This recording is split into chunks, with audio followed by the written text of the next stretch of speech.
Everyone knows that to get into a top school, you need to have top stats. But in this video, I want to talk beyond grades and SAT scores. Oftentimes, the essays and extracurricular list can be overlooked by students. But students don't seem to understand the power and significance of a strong essay and extracurriculars list. On top of that, it is very clear as to what is regarded as a strong GPA and a strong SAT score. However, this area becomes a little bit more murky when we get into essays and an extracurricular list. Because of this, I want to share 5 tips that I personally used to get into my dream school.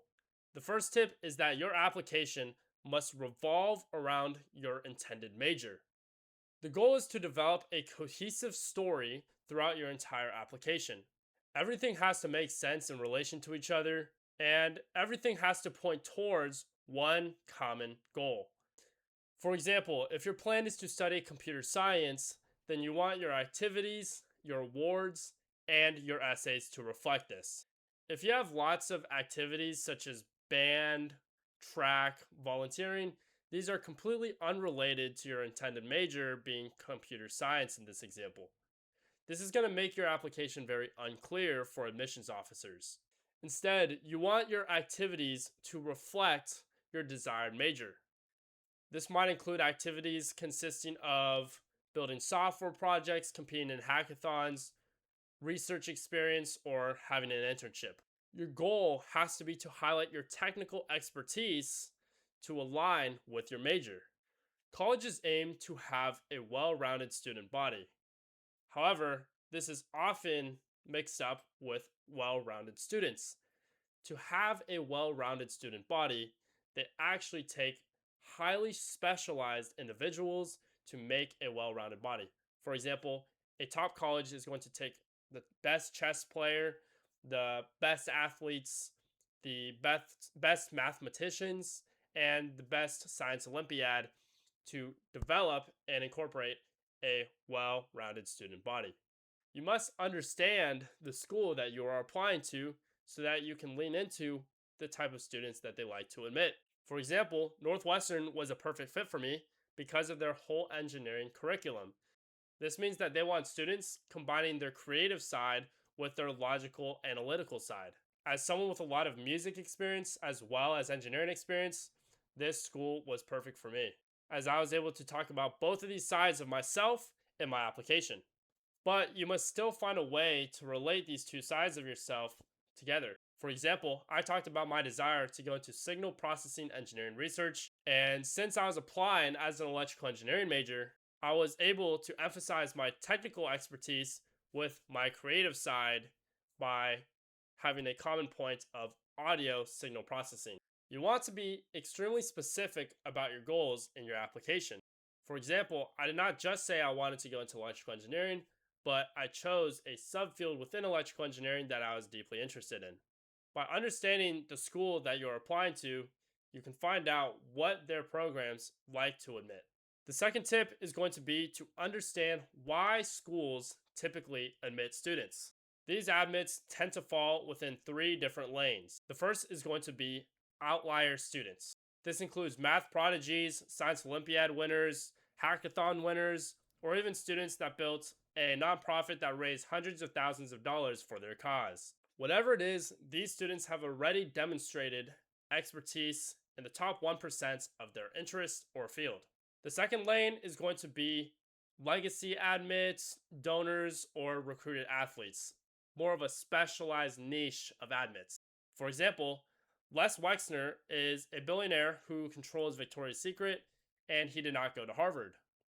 However, he started donating around $1 to $2 million per year between the years of 2003 and 2012.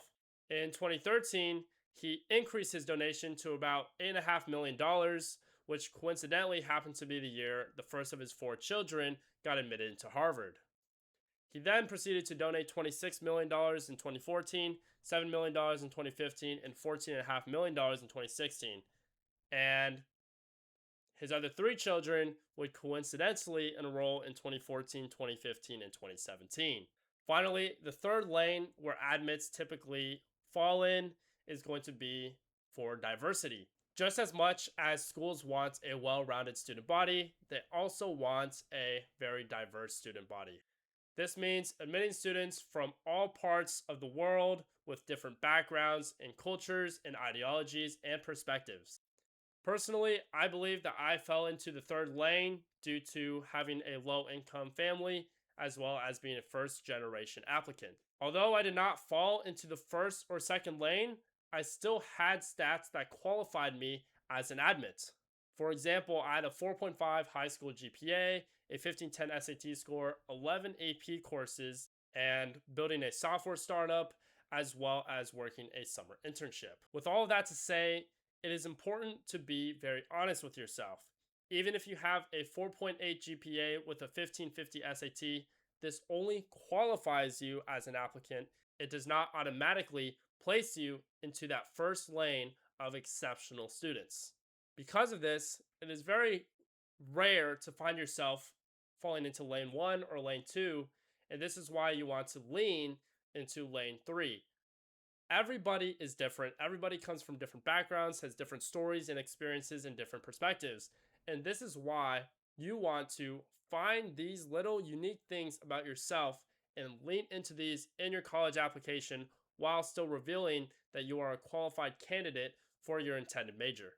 The third tip is going to be to use your essays as an opportunity to dive deep into your most important activities. The extracurricular list has very short, brief descriptions that fail to reveal the full picture behind the countless hours of dedication you poured into an activity. Because of this, it is vital that you use the essays to expand upon these activities. Many students make the mistake to write their essays about topics that are not mentioned in their extracurricular activities list. This results in a very widespread and thin application that is just all over the place and has unrelated components that just, to be honest, are irrelevant. You want each piece of your application to make sense within the context of your entire picture. In your essays, dive deep into the reasoning behind why you did an activity and how you accomplished the things that you did in that activity. The fourth tip is to show, not tell. Oftentimes, whenever I read a student's extracurriculars list or an essay, they list what is oftentimes obvious. For example, if you're part of a club, there is absolutely no need to mention that you attended club meetings. This information is obvious to the admissions officer already, and they want to dive deeper into what you actually did. And on top of that, there's a very limited space already in your description on the activity section.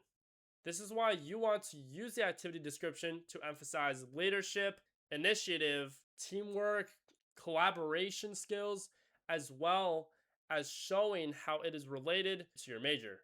The best way to go about this is to tell a story about a singular experience in depth and have it reveal what you learned and your thought processes and accomplishments without having to actually say it directly.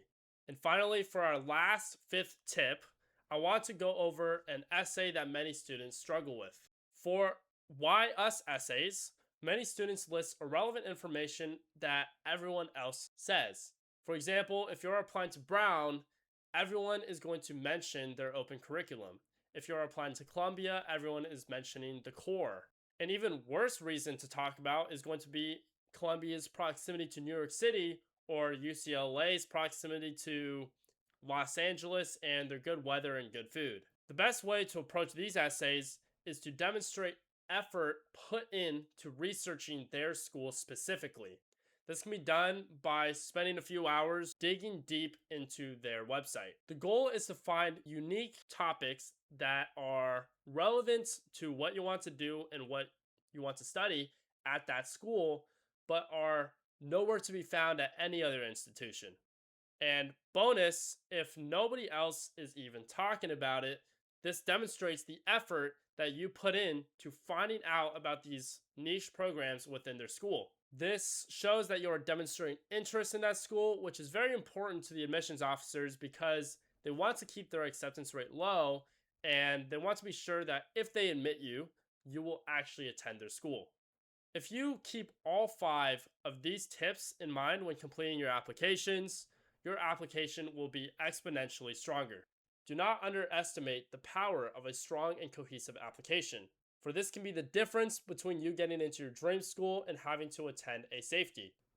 Many applicants are qualified, however, they struggle to convince admissions officers why they specifically should be admitted over somebody else. If you found this video helpful, please consider liking this video and subscribing to my YouTube channel. And if you want to know how all these tips can be applied to your application directly, you can book a call with me in the link in the description down below. I hope you found this video helpful. My name is Emmett. Peace out.